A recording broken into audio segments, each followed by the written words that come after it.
Sathya serial audience எல்லாருக்குமே வணக்கம்.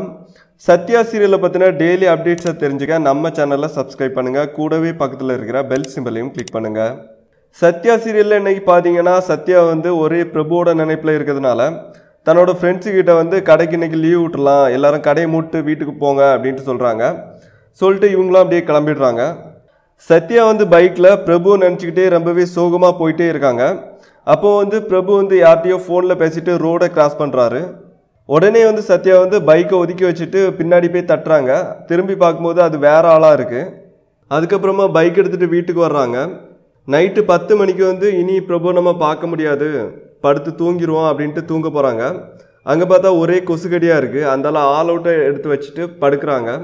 சுத்தமாக அவங்களுக்கு தூக்கமே வரமாட்டேங்குது. அந்தால ரூமில் லைட்டை போட்டு அப்படியே நடந்துட்டுருக்காங்க. அப்போ பார்த்து ஜானகி படுக்க போகிறாங்க. படுக்க போகிறதுக்கு முன்னாடி சத்யா ரூமில் லைட் எரியறதை பார்க்குறாங்க. அந்தால போய் சத்யா ரூமில் பார்க்குறாங்க. சத்யா அப்படியே நின்றுட்டுருக்காங்க. ஜானகி சத்யாவை பார்த்து ஏன் தூங்கலை அப்படின்னு கேட்குறாங்க.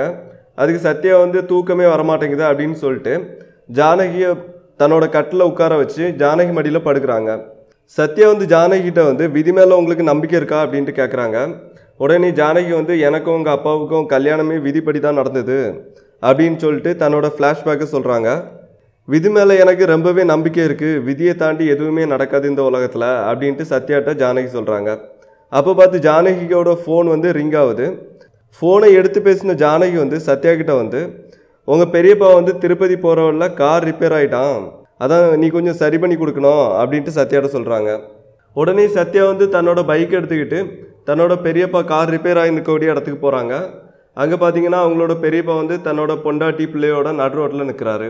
சத்யா போய் பெரியப்பா பெரியம்மா அப்புறம் அண்ணா எல்லாத்துட்டையுமே பேசிகிட்டு இருக்காங்க.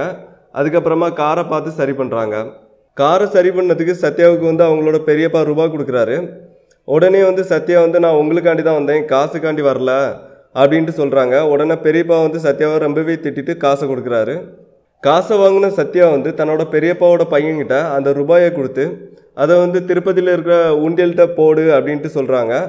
உடனே என்ன வேண்டிட்டு போடுறது அப்படின்ட்டு சத்யாவோட அண்ணா கேட்கும்போது உங்கள் அப்பாவுக்கு கொஞ்சம் நல்ல பற்றி கொடுக்க சொல்லு கடவுளை அப்படின்ட்டு சொல்கிறாங்க.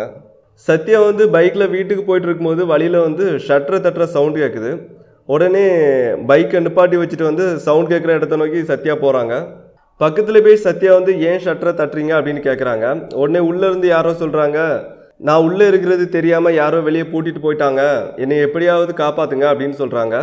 உடனே சத்யா பூட்டு பெருசாக இருக்க அப்படின்ட்டு பார்த்துக்கிட்டே நான் எப்படியாவது உங்களை காப்பாற்றுறேன் அப்படின்னு சொல்கிறாங்க. உடனே உள்ளேருந்து நான் உங்களை நம்பி தான் இருக்கேன், என்னை எப்படியாவது காப்பாற்றிருங்க அப்படின்ட்டு சொல்கிறாங்க.